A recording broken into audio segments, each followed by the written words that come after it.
Hey all, Scott here from Art of the Genre, and today we're going to be taking another look at a little bit of Fast, that is leveling and gameplay in the system.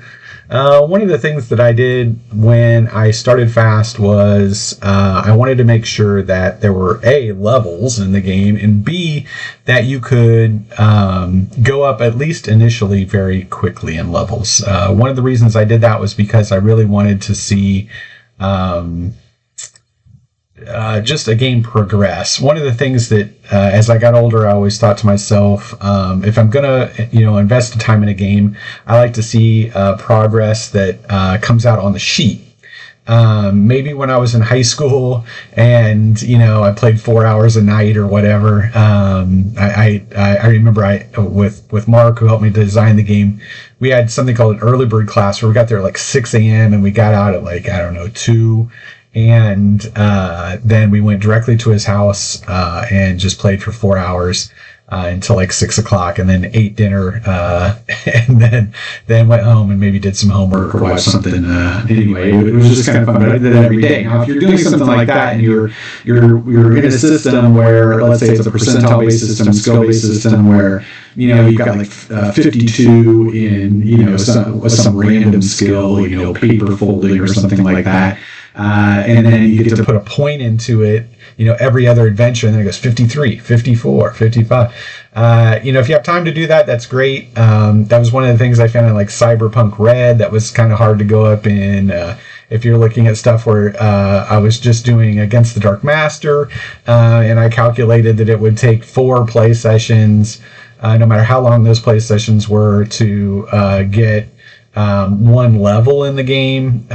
So to me, that's just, I don't have enough time anymore to put that kind of effort forward in a game to progress. So one of the things when I looked at with Fast, I wanted to see the ability to quickly move up in level. So that's what I did, and we'll get into it here and talk a little bit about leveling and some of the things that I did in gameplay. So I'm going to bring up the screen here, and we'll take a look. And this is Chapter 4, Leveling and Gameplay, as it says there. Excuse me. And the first thing they talk about here is something I call the Fated and Fodder Folk. Fodder Folk in the game are just basically NPCs that are there to get wiped out. They're only there to add a combat element into the game, but it's not necessarily something that's supposed to overly challenge the players. Sure, you could be killed by fodder folk. They can do damage to you. They can wear you down before you get into, let's say, a boss battle. And the boss battle would be with another fated NPC, and that would be one that's fully statted, one that's going to have more wounds or fated traits or those type of things.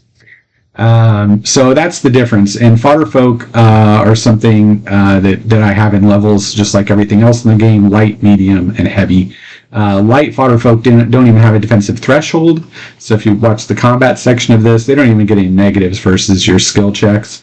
You're just kind of wading through them. And again, when I did it, I was kind of picturing cinematically what characters would do in a movie when they're just taking out mopes before they finally fight the main boss. And all characters in the game are fated because they start with 3 wounds and they have fated traits and stuff like that, and higher skill thresholds.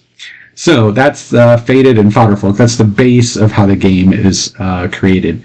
And monsters, of course, fall into the fodder folk category, which we'll get into later.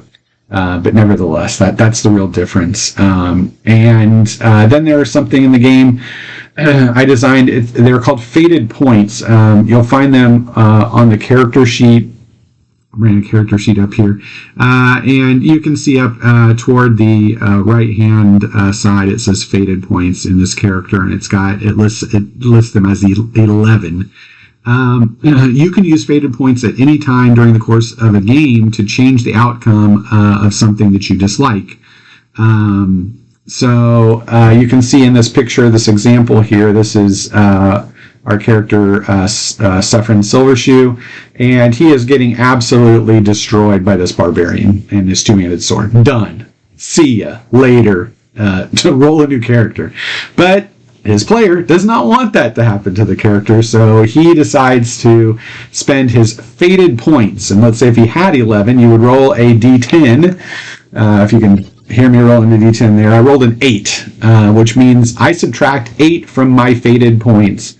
So if I had 11, I subtract 8, that leaves 3 fated points left.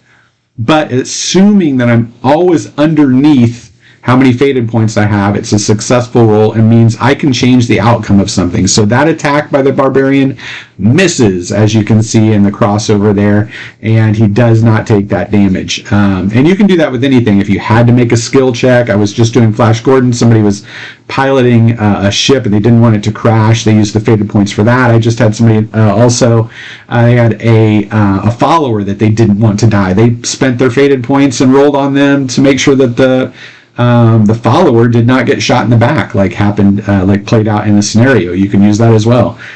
They are available to use at any time for any particular thing you want to. You just have to make sure you've got enough to roll. If I only had 6 fated points and I rolled that 8, it does not work. And I still subtract 8 from 6, which gives me -2, but really it would take me to 0, because you can never go negatives. And if that was a death blow, wouldn't matter anyway, the character is dead. Every time you go through an adventure, you should get 1 fated point. You can get more if the DM deems it necessary. Like you've had great role play, or solved a good riddle, or something like that, or played up to the character's strengths, or something that the character really enjoys, or something like that. You could, that everybody at the table thought it was a good thing. You could award extra. And they do not cap, so you can have as many as you want to. I went through a Conan campaign, and I think at the end of the campaign, my main character had 27 of them. So basically, I could avoid 2 death blows at 100% chance, because even if I rolled 2 10s, I'd still have 7 left. Nevertheless, that's how that works. So those are the fated points. And then I go into a little bit here, experience in your first adventure. Like I said, the game was designed to be quick. You start at 0 level, and because you start at 0 level, I wanted everyone to have a chance right off the bat to be able to update their character. So it only takes 25 experience points to get to first level. That should be pretty easy to get. I assume it's possible if you just walked into a bar and said hello and drank some beer and put your party together and that was it. Then you might not get 25 experience. But my rule is, if you play the first time that anybody plays a character, they go up a level. I don't care how much experience you think they deserve for it. They still go up. Nevertheless, that is how that works. That way, it gives the people who are playing the game the ability to almost immediately go in and feel like their character is getting updated and more powerful, and get to play with the mechanics a little bit, which I think is always very, very fun. I see here we've got 13th Warlock. He says, anyone who brings snacks to a game for people deserves a fated point. Sure.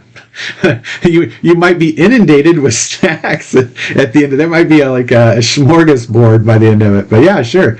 Whatever rules you want at your table to give fated points, give them away. And again, you could run a much more lethal campaign than others where you use those up very quickly. And if people roll, I know we were playing this summer, doing a huge play test, and people could not roll anything but a 10. It was pretty funny on their fated points. And they were just eating them up, and they were freaking out when they'd roll a 10. Because if you roll a 1 on your fated roll, it only costs you 1 point. You might still have 10 left. But they were just getting so frustrated. Hey, but at least they're there, so your character survives. And then we go into, I just have a little bit on leveling and experience, and how those are, how you level up your character.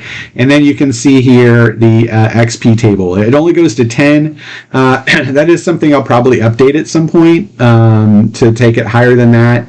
But currently this is the way it stands. And each one of these gives you something. So when you do that first adventure, everyone after the adventure would able to add a D10 to all of their skills, and they get a bonus fated trait in any category. So that's a big level to be first. That means all of your skills. If we go over here to the character sheet, you can see when this character would be going up, they would get a roll on their primary ranged and all their secondaries. So that would be stealth, awareness, combat melee, and their hobby skill. And they would be rolling a d10 and adding that to the right hand side here. See it after primary skills, it says LV and then R. LV is the level of the skill. R is the remainder. The remainder is what you add that d10 to. Once it passes 10, it then moves over to a new level. So the combat range there is automatically going to go up to 8 once I roll. On primary skills, the minimum you can roll on a d10 is a default of 5. So the minimum that this character could have once they got a new level and got that roll would be 8.4 or 8 remainder 4, because they're automatically going to get 5. And so most of these skills you can see on this character are likely going to get up. On secondary skills and hobby skills, however, anything you roll on the d10 could be added. So you could roll 1, but still that's going to take stealth up to 5. So that's the way those goes under remainders. And then the fated trait is huge at first level 2 because it's in any category. That's the one where if you're trying to customize a specialized character like a ranger or a paladin or something like that, that's where like the combat goes into the academic fated traits, and steals one there, basically getting like bonus CCV or something like that, elementalist, firebrand of faith, those type of things you can take out of academic right there at first level and start your character on that path for whatever they're looking to be. And then you can see, we'll take it back here. Second level is plus 1d10 to all skills again, and plus 1d10 to an attribute. That's only one attribute. But the skills are always to all skills, so your skills are gonna go up again. Now remember, if you're playing a superhero campaign, this is for you, 13th Warlock. Every time the skills go up by a d10, your superpower point remainder goes up by a d10 as well. That's how your superpower points will go up during the course of a game. That's in the advanced mechanic. So that is how that works. Otherwise, here we'll go to the next thing, experience remainders. I just kind of went over those with you, and how those work and how those take your skills up. Then I have a little section on beginning a character above 0 level. This is for people who come up with that incredible backstory where the person is like, survived 3 campaigns, in the Arctic wastes of Nebula Prime or whatever, and then they kind of fall into your campaign as the grizzled sergeant or whatever. This will allow the characters to do that. And it's basically a buyback system where if the character starts at 3rd, it's assumed that they have all the experience points to make 3rd, and then they have to buy those back as the adventure goes up, as they get experience, basically taking them back up to 3rd. Just saying that what they're doing in the course of doing so, working with first level or 0 level characters, they're not really learning anything. They're kind of keeping you alive, so they're not really gaining a lot of experience until you kind of match their level. So that's why the buyback kind of works on that. Rounds and turns, this just tells you how long it is, 3 seconds in a game. Awareness, I talked a little bit about that. Awareness is in the game is one of those things. One of my players was always really picky on awareness and would say every time we'd go into a room and I'd say roll awareness, he would just roll his eyes like, oh, do we all have to roll awareness again? It's like, I look around the room, we'll roll awareness. Okay. I go outside. Do I see anything by the stables? Roll awareness. He was just so sick of having to roll awareness for everything, that I basically put in a rule that said, if it's not something that you're specifically looking for, but everybody has awareness in the party, or even 3/4 of people in the party have awareness, just assume that it's found. That way you don't have to take up a lot of table time with, if you walk into a dungeon room and everyone is assumed, if somebody says, okay, every time we walk into a room, we're looking for secret doors. Fine. Then it can be assumed that they find a secret door if they're looking at that, if most of the people have it. That way you don't have to take time away from what you're doing to have them do it, as long as you know they're searching for it. Unless the secret door is specifically very well hidden or something like that with negatives on it, then you could have people specifically roll. But otherwise, I just allow awareness to happen. That way it doesn't slow down the campaign, and everyone doesn't have to just keep sitting up at the table grabbing your D10 and making awareness every time they do anything. Then we go into effects. I have effects for environment, light, medium, and heavy. That would be, just like a light snow versus a blizzard, and how that affects gameplay. Poison in the game is the same way. It gives you wounds. Instead of doing like dice damage, it actually just gives you a wound. So light was 1 wound, medium is 2 wounds, and heavy is 3 wounds and a critical damage if you don't make your saves against that. Again, what you're looking at in the game is mostly light, medium, and heavy. Then you come into falling damage. It's basically 1d10 for every 10 feet you fall. Diseases, they're designed the same way, light, medium, and heavy, and how to get rid of them. Suffocation, I just give it to you for drowning or something like that, or getting choked out. Turn 1, turn 2, turn 3. And fear effects. This is a really one of my favorite pictures here of Ian Fled getting the dragon is trying to fear her, and she is resisting it,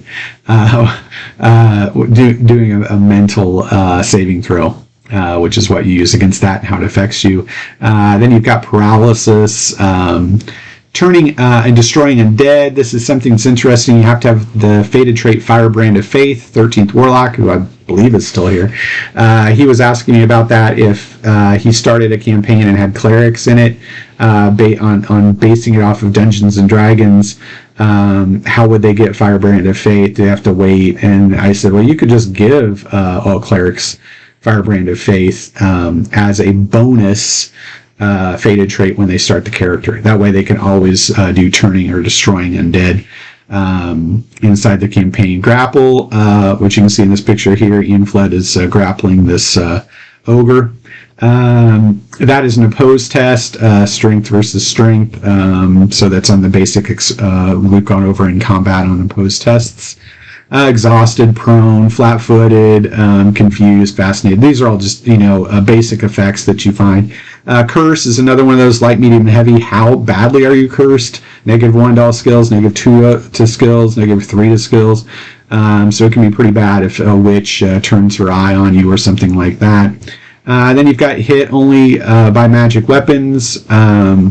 And this works the same way as something that is affected or has like a damage resistance against like slashing, like skeletons. They have a wound threshold of 5 against a bludgeoning weapon, but it's I think it's 15 versus it's 10 versus a slashing, and 15 versus a piercing if you're using arrows. So that's kind of what hit only by magic does. It'll be 10 higher than it normally is. So if it has a wound threshold of 7, to hit it with a non-magic weapon, you'd need to do 17 points of damage to actually cause damage to them. Well, actually 18 because it's wound threshold by 1. But you get the gist. So that takes you through leveling and gameplay. Well, that went very quickly, didn't it? And we only had one person here. But I think that takes you through any of the particular effects of the system. And if nobody has any questions, I can just kind of close it down from there and make this, one of the fast sessions. But again, feel free below to ask me any questions you might have in comments on the YouTube. And the PDF is also found in comments or in the description if you want to take a look at that on the Art of the Genre website. It can also be found on Drive-Thru RPG as well. So keep that in mind. And otherwise, that's another day down here for going through the Fast RPG book. Thanks everyone for watching me, and as I always say, great gaming.